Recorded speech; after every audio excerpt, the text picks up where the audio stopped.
gusto. Schon zu viel. Años 2 veces. Da gibt es noch.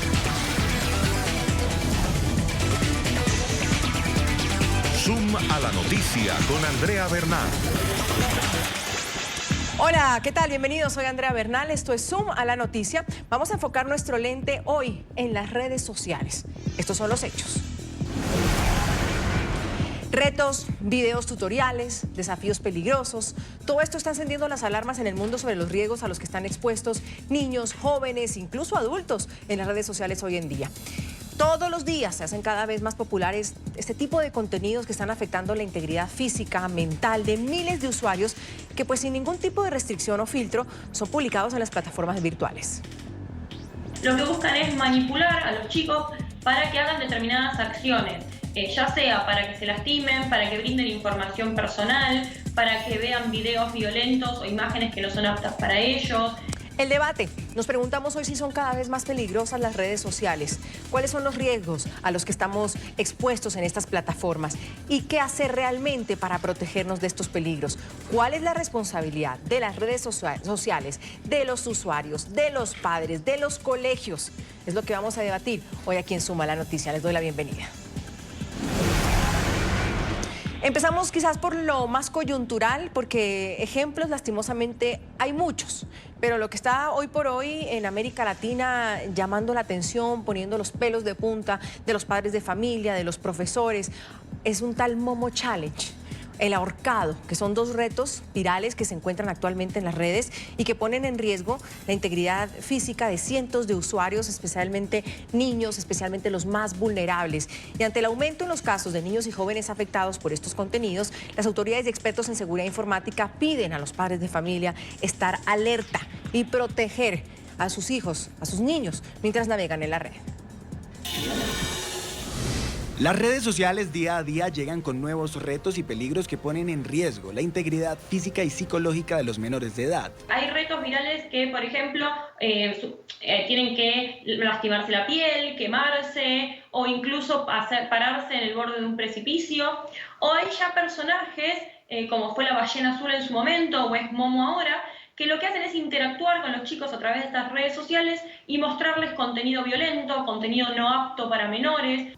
En la actualidad, el objetivo de estos va encaminado a cautivar a las víctimas para poder atacarlas, estafarlas o crear un foco de atención que puede ser mortal, como es el caso del reto de la canela, el juego de la asfixia, la ballena azul, la hoja blanca, el ahorcado y Momo. Este último incluso se está utilizando para robar información e intimidar a través de ingeniería social. Tiene que ver con engañar o manipular a las personas a través de medios digitales.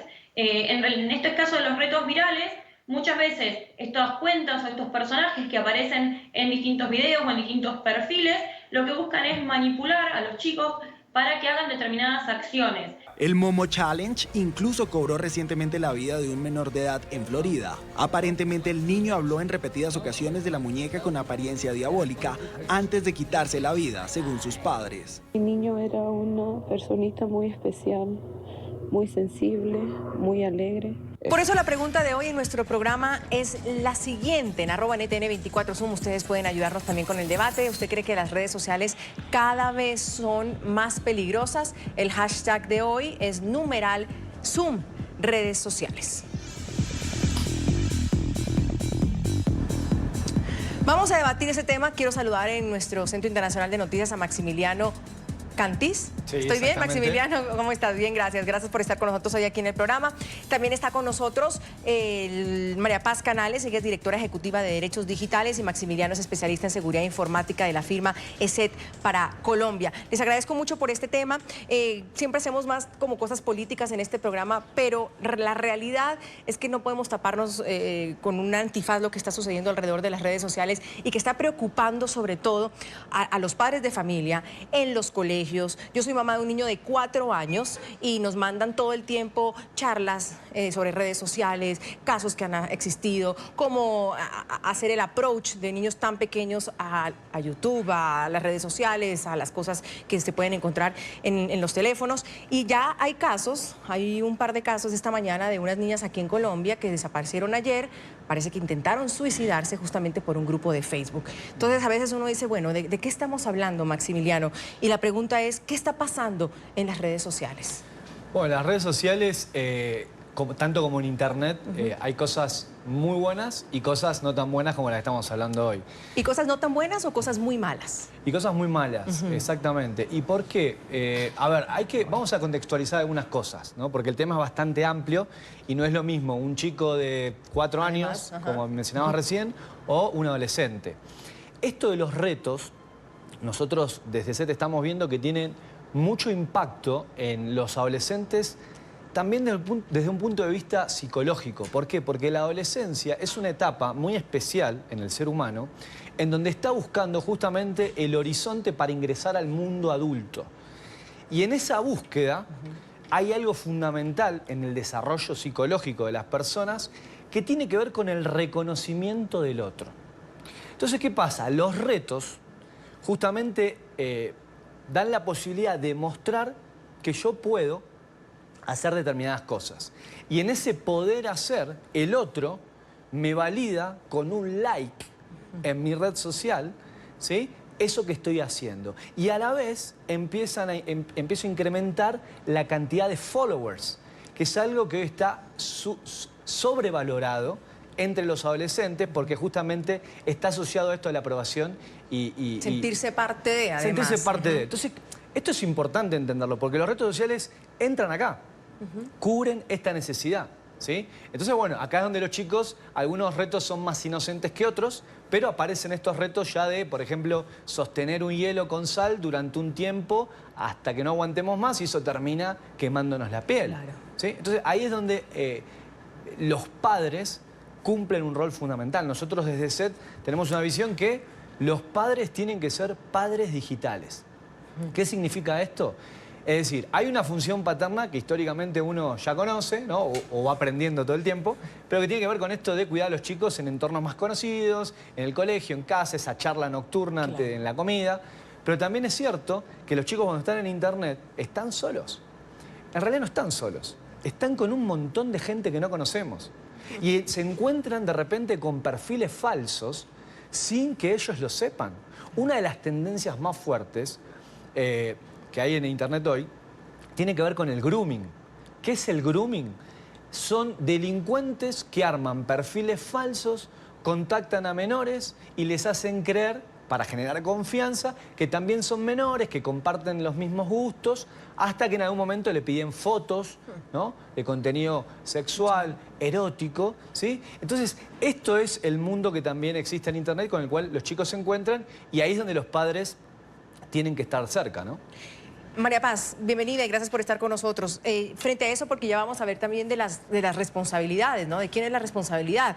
Del usuario, si ya es, no sé, un mayor de edad, de los padres, en este caso, de estar encima de las redes sociales como tal, de Facebook, de YouTube, de Google, o también de las autoridades. ¿Qué pueden hacer las autoridades? Porque ya hay departamentos de la policía en muchos países de América Latina de delitos cibernautas, ¿no? Que no solamente es estafa, sino cuando el grooming, todo esto a lo que se está refiriendo Maximiliano. Perdón, el CAI virtual recibe denuncias. Por ejemplo. ¿Sí? Sobre todo el tema de acosos. De acuerdo. Y grooming. De acuerdo. Entonces, ¿qué responsabilidad también tiene el Estado, en este caso, de dar una seguridad en redes? Todo eso vamos sin duda a irlo debatiendo. Pero, María Paz, yo también abro con la pregunta. ¿Qué está pasando en las redes sociales? Es decir, todos éramos muy emocionados y quizás ya pues ahí revelamos todos nuestra edad cuando empezó el Facebook y saber que nos podíamos conectar con nuestros amigos del colegio, de gente que no veíamos hace muchos años, que era increíble poder llamarlos o el Messenger. Y luego la pregunta es, ¿esto se desvirtuó? ¿Qué pasó en las redes sociales o qué pasó con las redes sociales? Bueno, muchas gracias por la invitación a participar en la conversación hoy, Andrea. A tu pregunta, yo creo que lo que hay que reconocer es que finalmente lo que sucedió con las redes digitales es que la expansión que estas comenzaron a tener en términos del acceso de cada uno de nosotros a ellas significaron que se transformaron en un correlato del mundo físico. Y tal como en el mundo físico hay amenazas, hay personas que se comportan de mala manera, también lo mismo sucede en la comunidad a nivel digital. Y las redes sociales, en el fondo que proveen un espacio social para la interacción, no están ajenas a ello. Ahora, evidentemente, en muchos casos se ha malentendido la posibilidad que las redes ofrecen para que algunas de estas expresiones se puedan desarrollar de manera anónima o a través de la utilización de perfiles que no son relacionados a personas que son honestas, digamos, en cuanto a sus identidades y una serie de cuestiones que generan la posibilidad de que las personas se sientan de alguna manera más protegidas de comportarse de mala manera en estos espacios versus lo que lo harían en el mundo físico. Pero eso no es nada más que un correlato de lo que son las interacciones sociales. Y finalmente, las mismas reglas que rigen en el mundo físico en términos de la responsabilidad criminal cuando existen actos que atraviesan ciertos límites también son aplicables en las redes sociales. Lo que sí está escaso y hace más falta, y comunicándolo un poco con el tema de las responsabilidades, el que tú hacías mención en la introducción también, es el tema de que haya mayor conocimiento para poder perseguir de manera adecuada las conductas que sean realmente ilícitas que se desarrollen a través de redes digitales, y una mayor comprensión, por ejemplo, de las policías que investigan estos delitos o de los procuradores de justicia en general o los jueces incluso, acerca de que muchas de estas cuestiones que se producen en el mundo digital tienen un correlato directo con posibilidad de daño en el mundo físico o que son dañinas en sí mismas por el impacto psicológico, el daño psíquico que generan en las personas, tanto en el caso de los niños como de personas adultas también. Y eso requiere de un nivel de conocimiento y un nivel de entrenamiento del aparato de justicia que hoy día es escaso en América Latina. Claro, ahora, Maximiliano, lo que podemos empezar a concluir, pese a que estamos iniciando el debate, es que en las redes sociales o en la web nos vamos a encontrar con cualquier tipo de cosa. Sí. Es decir, eso de que Facebook ponga sus filtros o que en Twitter o en YouTube, porque ya vamos a hablar lo del Momo, que realmente estoy espeluznada esta mañana viendo esos videos. Al final lo que tenemos que hacer es decir, bueno, es que allá, ahí hay de todo, desde lo más aberrante hasta lo más educativo, sin duda alguna. Ajá. Pero hay de todo y la responsabilidad es de quien empieza a mirarlo y a verlo. Y de los padres también, cuando hablamos de chicos, cuando hablamos de adolescentes, los padres tienen que ser mediadores entre lo que aparece en Internet y lo que los chicos están preparados para ver, ¿no?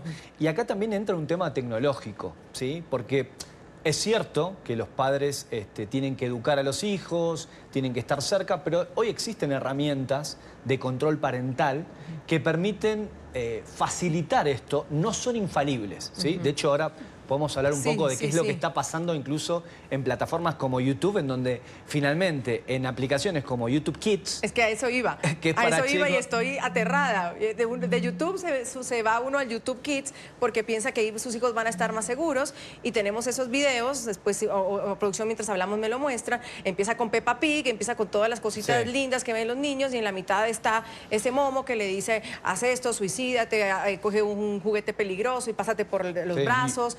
Y se supone que ahí estamos seguros y tampoco, Maximiliano. Bueno, a ver, en seguridad siempre hablamos de minimizar los riesgos, ¿sí? La seguridad 100% no existe ni para las empresas, ni para los papás, ni para los chicos. Esto es minimizar los riesgos. ¿Y en la red menos? Y en la red, estamos hablando de tecnología, tampoco. Entonces, ¿qué pasa? Ahí tenemos que utilizar, digamos, herramientas de control parental para definir los horarios de navegación de los chicos, en qué momento pueden acceder a Internet, cuáles son los sitios y el contenido que deberíamos bloquear. Pero también es cierto, y esto también hablando un poco de estas plataformas, es muy difícil. A ver, vamos a decirlo de una manera concreta. Hoy no existe tecnológicamente la posibilidad de evitar que esto suceda. ¿Por qué? Porque hay un tema tecnológico que no vamos a profundizar muy técnicamente, pero vamos a decir de una manera fácil. A ver, la inteligencia artificial, que es lo que permitiría a estas plataformas seleccionar este video sí y este no, tiene un problema, que en general tiene toda la inteligencia artificial, que la diferencia de la inteligencia humana, que es el contexto, ¿no? Y voy a dar un ejemplo. Por ejemplo, si yo digo, mi amigo Juan Pablo me dejó esperándolo y no vino, lo quiero matar. El contexto de esa frase no es que literalmente quiero matarlo. Estoy enojado. Claro. ¿Sí? Ahora, en otro contexto, la palabra matar sí puede tener una connotación más pesada. Entonces, ¿qué pasa?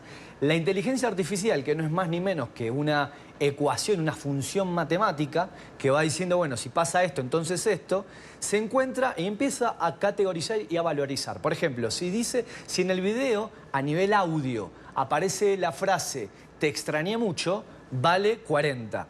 Si aparece la palabra te quiero, vale más 40. Ahora, si dice en el medio te mataré, le resta 10.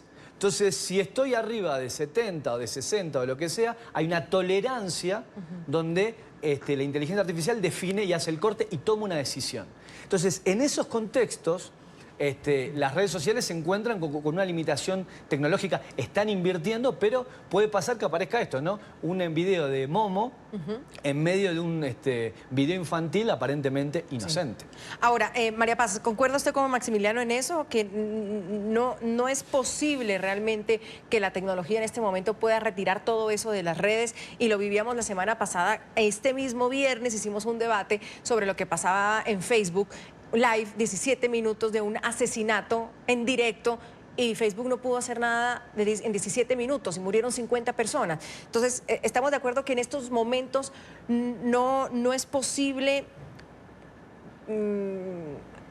hacer que esto suceda, que a la más mínima señal o a la más mínimo palabra, como dice Maximiliano, se pueda registrar. O hay algoritmos, ustedes son los expertos, que digan chao, esto fuera de la red, retirado, se fue. Es decir, esto no es posible en estos momentos, ¿no? Eso ya depende, o sea, nos toca a los padres o a los usuarios tener esa responsabilidad, porque la tecnología no nos la puede dar hoy por hoy.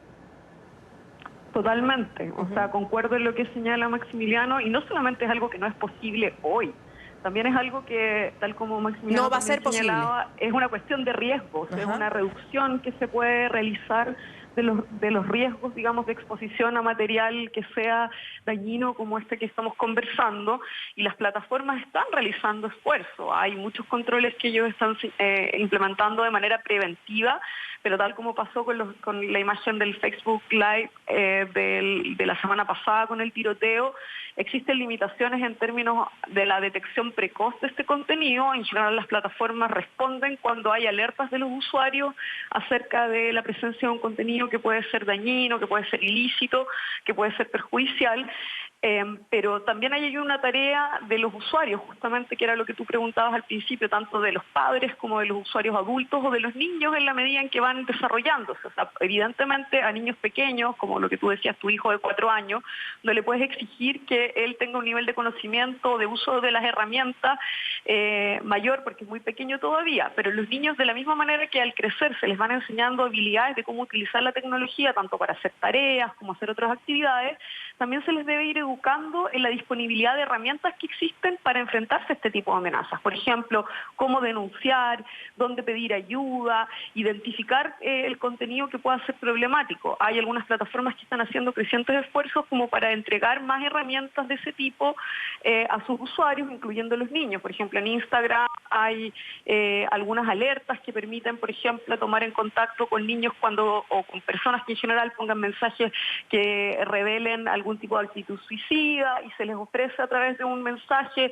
el poder tomar contacto con amigos, con familiares, con una línea de ayuda, etcétera. Ese tipo de herramientas también tienen que ser parte de la educación digital de los niños. Y también, en el fondo, reconocer que en la medida en que los niños van aumentando en su grado de autonomía, porque van creciendo, entonces este diálogo acerca de cuáles son los riesgos que están presentes en la tecnología se vaya también desarrollando y haciendo más complejo, ya sea a través de la educación que se les brinda en su familia, o a través del rol, por ejemplo, que tienen las instituciones educativas o el mismo Estado, a través de los programas educativos que promueven, en donde en los currículums escolares estos temas debieran ser integrados para poner al día, digamos, a los niños, no solamente en el uso de la tecnología con fines educativos, sino que también entendiendo los riesgos, haciéndolos también más conscientes de la necesidad de cuidar su privacidad, todas aquellas cuestiones que son relevantes y que van a ser relevantes para su desarrollo futuro como adultos también. Es aprender, es aprender a leer, es aprender a escribir, es aprender a matemáticas, es aprender a utilizar también las redes sociales. Maximiliano, tengo que hacer una pausa. Empiezo con usted en la próxima. Sí, ya voy, María Paz, que tengo que hacer una pausa comercial. Les agradezco por esta charla tan interesante y tan de aprendizaje para todos. ¿Usted cree que las redes sociales son cada vez más peligrosas? El hashtag de hoy es #redes sociales. Susana nos dice que las redes sociales abrieron la puerta para que se suban contenidos de cualquier tipo sin ninguna restricción y eso es un peligro. Miguel Ángel dice sí, son un peligro. Todo se difunde sin ningún tipo de regulación. La gente consume todo lo que se sube en las plataformas. Y Violeta comenta que las redes sociales son solo herramientas. Los padres son los que deben hacer el filtro de lo que sus hijos consumen. Seguimos aquí en Suma la Noticia y hablamos de si las redes sociales son cada vez más peligrosas. Es nuestra pregunta el día de hoy. Y hablamos de estudios recientes, uno en Argentina, por ejemplo, que reveló datos importantes sobre los peligros de las redes sociales para los niños y adolescentes. Una realidad que no solo podría estar viviendo, por supuesto, la nación suramericana, sino varios países de la región. Estas son algunas cifras. Según la compañía de seguridad informática ESET Latinoamérica en Argentina, 1 de cada 3 niños ha sufrido una experiencia negativa o incómoda en redes sociales. En cuanto a la responsabilidad de los mayores a cargo, la encuesta revela que el 34% de los menores acceden a contenidos en Internet sin ningún tipo de supervisión. Y hay más cifras, Maximiliano, que nos deben preocupar. Sí, conectándola con esta misma, podemos decir que, según nuestros estudios, 8 de cada 10 padres no saben qué están haciendo sus hijos en Internet. ¿Sí? No conocen sus redes sociales. De hecho, el 60% de los menores, una encuesta que hicimos a chicos también, nos dicen que no tienen a sus padres en las redes sociales. O acá también hay un corte generacional dentro del mundo tecnológico, que es que los papás están en Facebook y los chicos están en Instagram o Snapchat o en alguna otra red social. Entonces, ¿qué pasa? Esta desconexión priva a los padres de educar a los chicos de los riesgos que hay en Internet. Hoy hay una tendencia, vinculado a todo esto estamos hablando, y que es esto del oversharing, ¿no? Que es, a ver, ¿cuál es el concepto? Esto de compartir absolutamente todo lo que hago, ¿sí? Y desde el lado de los padres, todo lo que hacen los chicos, ¿no? El día del cumpleaños, si lo está bañando, lo filma, sube el video a Facebook y no se da cuenta que en ese momento cuando comparte eso, lo comparte no solamente con sus contactos, sino con toda la red. Y ahí hay otros riesgos de fondo, que es que hay gente, delincuentes, que están buscando justamente ese tipo de material para utilizarlo, por ejemplo, en sitios de pornografía infantil o digamos, ese tipo de delitos. Entonces, es súper importante ese acompañamiento. Por ejemplo, algo que tal vez los padres no tienen conciencia. Hoy los dispositivos, cuando sacan una foto, en el momento de sacar una foto, incluyen dentro de la foto información, por ejemplo, de dónde fue sacada esa fotografía, en qué lugar de la ciudad, en qué país, en qué lugar de la ciudad. Y fácilmente, sin ser hacker, sin tener conocimientos tecnológicos, informáticos, vos podés agarrar esa foto y subirla a un sitio en Internet que brinda ese servicio, en donde te dice dónde fue sacada esa foto. E incluso a través de Google Maps podés tener una foto de la calle en donde fue sacada esa foto. Entonces, fácilmente un delincuente podría saber a qué colegio va el chico o en dónde vive. Entonces, este tipo de cosas hay que tomar conciencia, ¿no? Por eso está con nosotros también Juan Martín Pérez, él es secretario ejecutivo de la Red Latinoamericana y Caribeña por los Derechos de Niñas, Niños y Adolescentes, especialista en derechos de la infancia. Nos acompaña el señor Pérez desde Ciudad de México.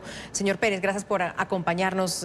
Bienvenido a NTN 24. Estábamos avanzados un poco en el tema de la red social, pero usted cae perfecto en el momento cuando pues Maximiliano nos habla sobre eso, ¿no? Sobre el tema de los niños. Uno les toma una foto porque pues les parece bonito que la ducha, que que se está cambiando de ropa y luego uno no sabe pues a dónde pueda llegar esa foto sin duda alguna. Cuando hablamos de derechos de la infancia, recuerdo algunas décadas atrás, se aplaudían esos derechos, que era el derecho pues a la educación, a la salud, al buen trato y se había avanzado muchísimo en derechos de la infancia. Llegan las redes sociales y cómo se ha logrado o no se ha logrado, señor Pérez, congeniar el tema de los derechos de la infancia o el tema de los derechos de las niñas con la cuestión del uso, sobre todo, de las redes sociales. Sí, bueno, gracias por la oportunidad. Hay que tener presente que el Internet forma parte de nuestra vida. Prácticamente en las zonas urbanas es imposible imaginar la vida cotidiana, las escuelas, la dinámica educativa sin el acceso a Internet. 8 de cada 10 personas menores de 18 años de edad se conectan a través de dispositivos móviles en toda América Latina. En 2011, Naciones Unidas reconoció el acceso a Internet como un derecho humano, es decir, el no tener acceso a Internet deja a los niños, niñas y personas en general fuera del acceso a información y, por supuesto, a muchas otras oportunidades. En 2015, el Consejo de Derechos Humanos de Naciones Unidas hizo un llamado importante a los estados del mundo. Necesitamos más conexión a Internet para niños y niñas, pero también más protección. Esto, por supuesto, significa que los estados tienen que desarrollar políticas públicas en varias líneas. Algo que llamamos alfabetización digital, es decir, las familias, padres, madres, los propios niños y niñas, tienen que aprender, así como aprendimos a leer y escribir, tenemos que aprender a usar todo lo que tiene que ver con el mundo digital. Segundo, hay que tener presente que la vida digital es una extensión de la vida cotidiana. Y me parece que esto que apuntaba el experto antes, es importante compartirle a la familia y a los niños que nosotros no ponemos fotos privadas en la puerta de nuestra casa. El perfil de las redes sociales es un perfil público, de tal manera que se tiene que entender que al ser una extensión no podemos compartir todo lo privado, sino aquello que podríamos compartir con cualquier persona en la puerta de nuestra casa. Nuevamente esto requiere alfabetización digital y hay un tercer elemento de lo que el Consejo de Derechos Humanos ha señalado a los estados. Se tiene que regular a las empresas y sancionar las violaciones a derechos a la intimidad y al uso de datos personales de niños, niñas y adolescentes. Si lográramos hacer en los estados estas tres líneas, regulación y sanción cuando hay un abuso en los derechos, la alfabetización digital y el acompañar a las familias para que puedan vivir la extensión de su vida cotidiana en la vida digital, seguramente tendremos menos problemas. Esto tristemente no está sucediendo, cuando menos en la región. Ahora, María Paz, lo que dice el señor Pérez nos pone a pensar a todos, por supuesto. Uno nunca pone foto de sus hijos desnudos, o de uno desnudo, o de uno con la espalda o con el bikini en la puerta de su casa para que todos los vecinos lo vean, ¿no? Pero sí lo hacemos en las redes. ¿Qué está pasando? Es decir, porque, no hemos entendido que esto es masivo, que puede ser peligroso, que tenemos un derecho, no sé, a la privacidad. ¿Cómo entenderlo? Y no estamos hablando solo de niños, hasta aquí estamos hablando de adultos, María Paz. Sí, claro. Bueno, tal como decía el señor Pérez antes, tiene que ver fundamentalmente con revalorizar este respeto a la privacidad. Si bien Internet es una herramienta que nos permite comunicarnos y compartir muchas cosas que antes se dificultaban, digamos, sin esta tecnología, hay que también volver a valorizar todo lo que tiene que ver con la privacidad, como antes se consideraba que había un cierto ámbito de nuestra vida en donde nosotros cerrábamos la puerta de nuestra intimidad y solo lo compartíamos con el círculo más cercano, nuestras familias, nuestros amigos más íntimos, y no queríamos que hubiese cierta información sobre nosotros que estuviese a disposición de cualquier otra persona que fuese transitando por la calle. Bueno, entonces ese ejemplo es muy bueno porque lo que hay que demostrar y lo que hay que insistir, y es lo que el señor Pérez informó también, que es la orientación de las Naciones Unidas en esta materia, es asentar que el principio de la privacidad debe ser respetado tanto en el ambiente fuera de línea como en línea, tanto para niños como para adultos, y que también las regulaciones del Estado entonces deben encaminarse hacia brindar la posibilidad de que haya una mayor protección de la imagen, de los datos personales de todos sus ciudadanos, niños o adultos. Y eso es algo, por ejemplo, en que Latinoamérica es tremendamente deficiente. Hay muy pocos países de la región que tienen regulaciones de protección de la privacidad que sean adecuadas a los tiempos actuales, y mucho menos aún de ellos que tengan autoridades y capacidades de investigación para verificar que ese tipo de normativa se cumple hoy en día.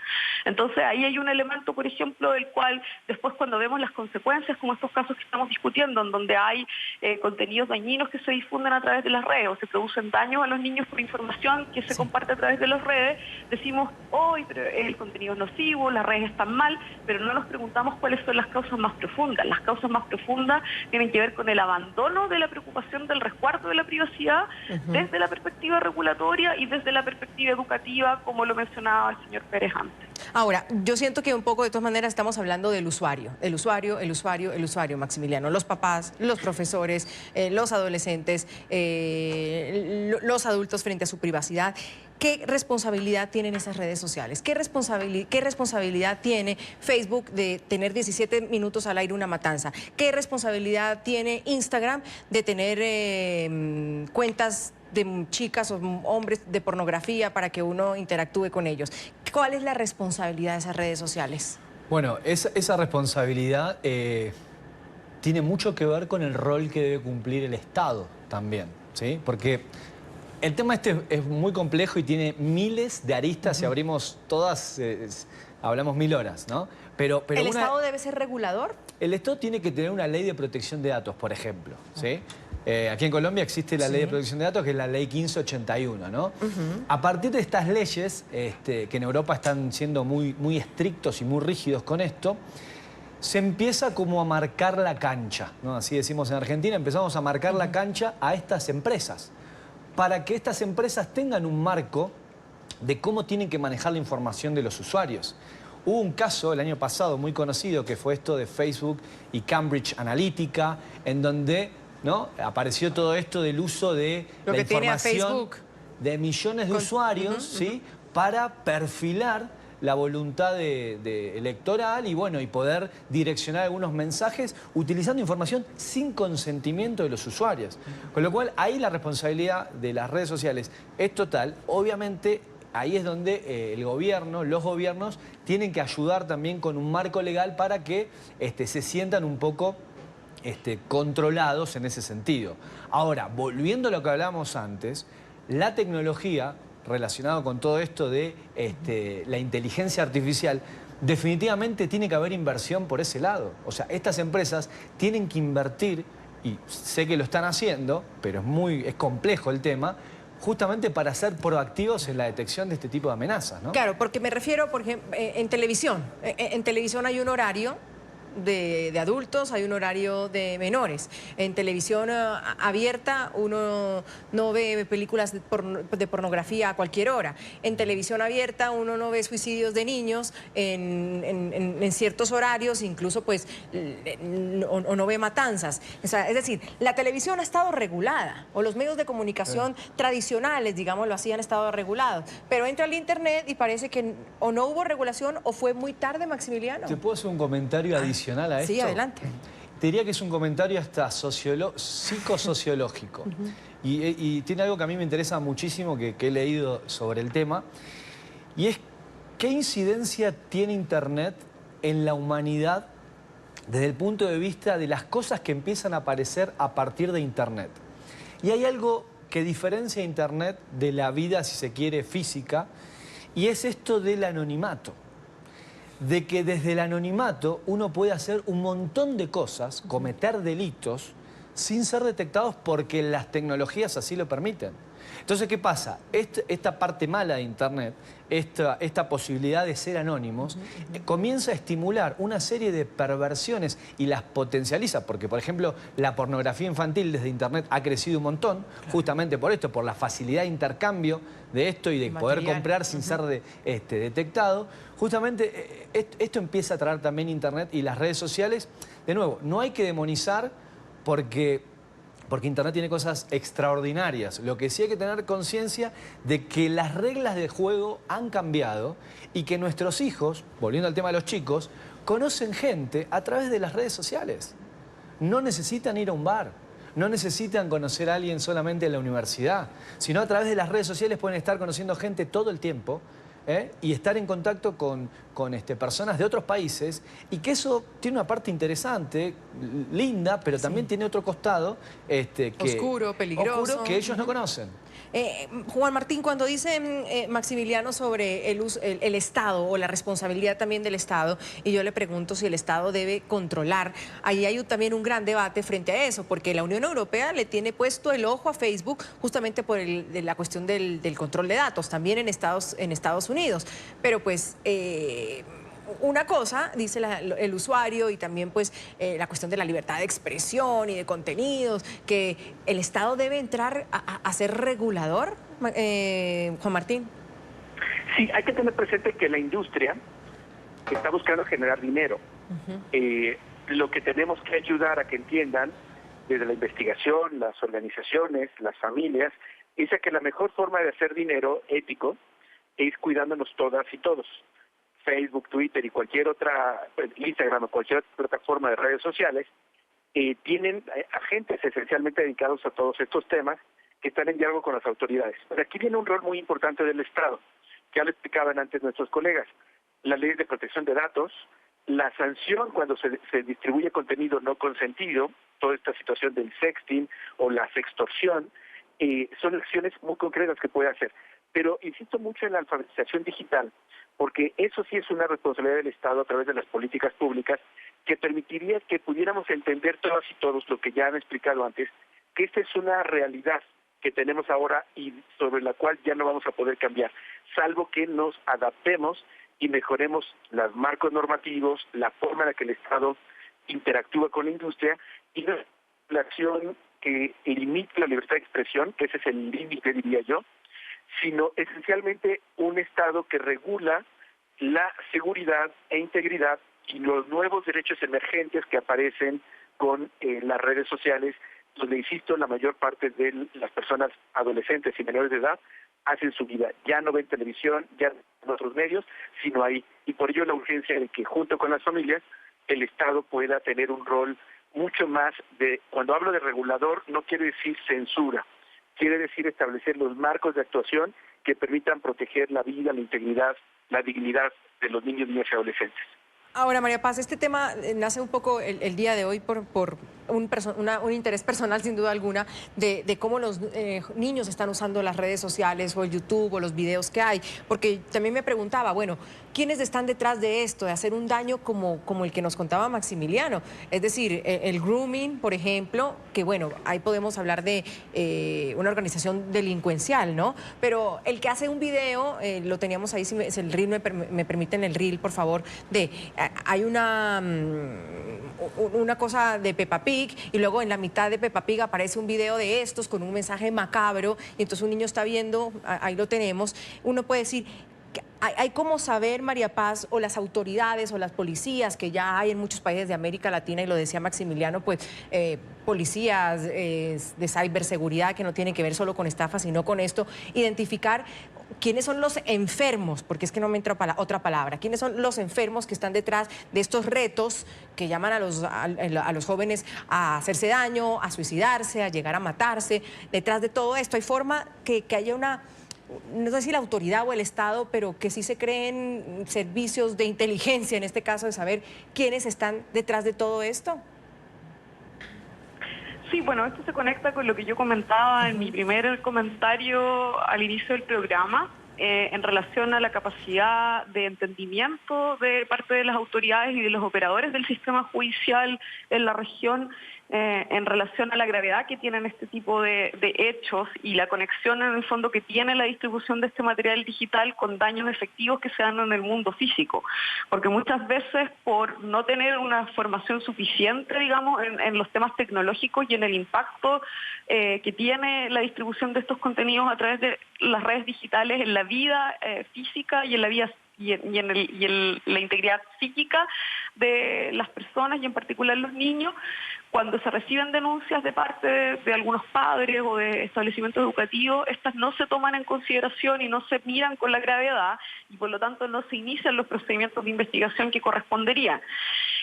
Por materias, digamos, de protección de la privacidad, justamente aquí no se trata, digamos, de decir, bueno, vayamos a las plataformas y pidámosle que entreguen toda la información, porque ellas muchas veces están restringidas también por sus mismas regulaciones de hacer esa entrega. Pero si una autoridad judicial inicia una investigación y se da una orden a la policía para que este tipo de hechos sean investigados, esas plataformas responden a ese tipo de órdenes, están obligadas a responder a las jurisdicciones nacionales y entregar información que permita identificar a quienes están detrás de este tipo de ilícitos. Y esa es la parte que generalmente no funciona muy bien y funciona lento, a veces por falta de respuesta de las empresas, pero la mayoría de las veces por falta de conocimiento y falta de acción del sistema judicial. tanto de las policías como de los jueces que tienen que decretar las órdenes, y que en el fondo el momento en que se llegue a intervenir en estos casos es demasiado tarde y los daños ya se han producido. Y lo que dice María Paz es muy interesante, Maximiliano, porque entonces decimos que estamos en pañales todavía en cuestiones de la policía o de servicios de inteligencia enfocados en las redes sociales. Y creo que todos estamos aprendiendo, ¿no? El gobierno, la policía, en toda Latinoamérica, nosotros como padres.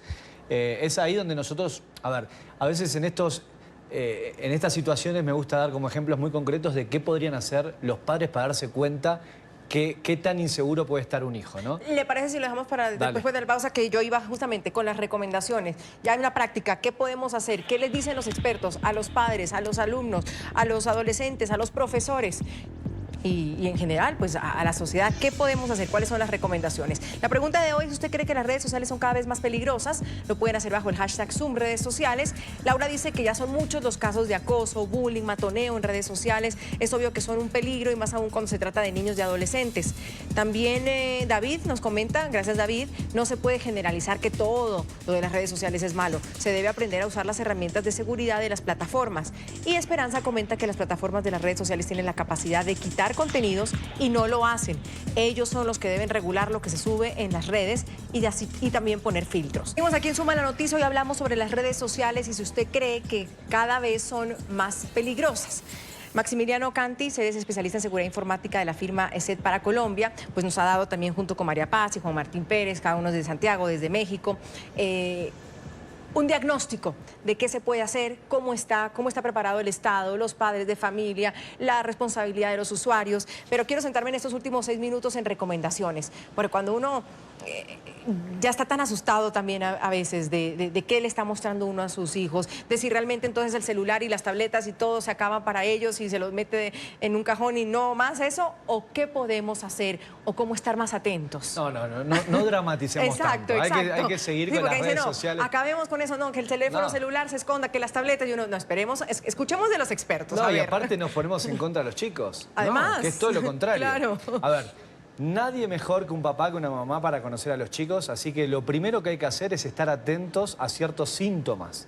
Por ejemplo, en esto de los retos, ¿no?, que vimos antes, puede haber un cambio en el estado de ánimo del chico. Entonces, si notamos esto, que repentinamente cambia su estado de ánimo, está triste, es un buen momento para hablar, por ejemplo. Después también revisar los contactos que tiene, ¿sí? Muchas veces las herramientas de control parental en WhatsApp es difícil, en los chats es difícil controlar lo que reciben. Entonces, si hay un número del exterior, por ejemplo, decir, bueno, ¿de dónde lo conoces? ¿Quién es esta persona? Y después, importante también, es si en algún momento los chicos cierran alguna red social que vienen utilizando mucho. Así de un día para otro la cierran. Entonces, eso podría tener que ver con algún tipo de acoso o alguna situación desagradable. Que los haya puesto nerviosos. Exactamente. Entonces, ahí es momento para charlar. Y lo más importante, abrir el diálogo. Ustedes daban un dato al principio que es 1 de cada 3 chicos han recibido o han sentido alguna amenaza en Internet. Bueno, para que eso lo puedan contar, tenemos que tener un buen diálogo con los chicos y ahí es donde vamos a enterarnos. Responsabilidad, Juan Martín Pérez, en los colegios. Yo pensaba esta mañana, bueno, así como empezamos a estudiar cívica, buenos modales, historia, en algún momento o ya estamos tarde para adquirir algún tipo de pensum también en los colegios del uso de las redes sociales, de cómo usarlas para bien, de para qué sirven para los jóvenes y para los niños y para qué no sirven. Los colegios también tienen que estar a la vanguardia. Claramente, de hecho, me sumaría a lo que decía Maximiliano, de evitar que nuestro miedo adulto se imponga sobre un hecho real para ellos y ellas, que es la vida digital. Quizá lo que tenemos que insistir en que desde las escuelas, las familias son oportunidades, empezando para los adultos, para leer todo lo que está asociado con las redes. Es decir, hay muchos mecanismos y opciones de seguridad que no conocemos y por tanto no usamos. Hay que escuchar directamente a los niños, niñas y adolescentes para junto con ellos desarrollar medidas de protección. Y algo muy importante, evitar esta idea de que está disociada la vida cotidiana de la vida virtual. No hay dos vidas, es la misma, solo es una extensión. Eso significa que así como le enseñamos a nuestros hijos e hijas a cuidarse en la calle, no hablar con extraños, no subirse a algún lugar, es decir, todo lo que tiene que ver con pauta de seguridad, es exactamente lo mismo en la vida digital. No, y por eso es tan importante que entendamos que es una extensión, no son dos mundos aparte. María Paz, ¿otra recomendación aparte de las que hemos escuchado que se nos puedan estar quedando? Sí, completamente de acuerdo en esto de que la vida digital hoy en día es una parte de la vida, digamos, no hay una diferenciación. Lo que sí, como recomendación adicional al diálogo que planteaba Maximiliano de los padres, también es el tema de aplicar en el uso de las tecnologías digitales este principio de la autonomía progresiva de los niños, que es algo que está establecido por los derechos de la infancia, digamos, a nivel internacional, y en ese sentido no poner a los niños, exponerlos a una edad demasiado temprana en donde no tengan una capacidad de juicio respecto del uso de determinadas tecnologías que pueden tener un grado de autonomía que los supera, digamos. Entonces, irlos familiarizando paulatinamente, con un acceso restringido, limitado, bajo la presencia de los padres, a determinados dispositivos, con limitaciones horarias en el uso de este tipo de tecnología, y después, en la medida en que ellos vayan creciendo y vayan adquiriendo mayor autonomía y por lo tanto más herramientas y mayor educación, ahí irlos dejando que puedan ir manejando la tecnología con más libertad. Entonces, hacer aplicación de nuevo de este principio que ya existía en el mundo offline en la vida digital, sí, de un respeto por la autonomía progresiva de los niños. Cierro con Maximiliano. No, nosotros damos charlas en los colegios y una vez, una anécdota muy cortita, un papá, yo preguntaba, bueno, ¿qué medidas tomaban para cuidar y saber lo que hacen los chicos en internet? Y él levantó la mano y dijo, bueno, yo cada 3 meses abro un perfil que no es contacto de mi hija y veo con ese perfil que no es contacto cuántas fotos puedo ver de ella, cuánto de su publicación, para saber desde afuera, qué podría claro, haber un extraño de ella. Y me pareció un tip súper bueno, claro, ¿no? Y práctico. No son amigos y un desconocido que realmente puede llegar a ver en el perfil. Es como ponerse los zapatos claro, de un desconocido y ver qué podría haber de la hija. Muy buenas recomendaciones, mil gracias. Hacemos otra pausa. La pregunta de hoy, ¿usted cree que las redes sociales son cada vez más peligrosas? El hashtag es #redes sociales. Claudia dice que las redes sociales solo han ayudado a generar pánico colectivo. Se necesitan filtros en las plataformas. Felipe dice que son una herramienta útil para las personas, pero debe establecerse una restricción de edad para el uso de ciertas redes sociales y utilizar filtros pues, más eficientes. Diana dice, no hay ningún tipo de protección en las redes. El Estado de cada país es el que debe regular y garantizar la seguridad a los usuarios. Quiero agradecerle a Maximiliano Cantis. ¿Cantis o Cantis al fin? Cantis. Cantis, gracias. Especialista en seguridad informática de la firma ESET para Colombia. María Paz Canales, ella es directora ejecutiva de Derechos Digitales desde Santiago de Chile. Y a Juan Martín Pérez, secretario ejecutivo de la Red Latinoamericana y Caribeña para los Derechos de los Niños, las Niñas y los Adolescentes desde Ciudad de México. Muy enriquecedora esta charla, les agradezco muchísimo. Yo soy Andrea Bernal, les deseo un excelente fin de semana y nos vemos el lunes con otros temas de debate.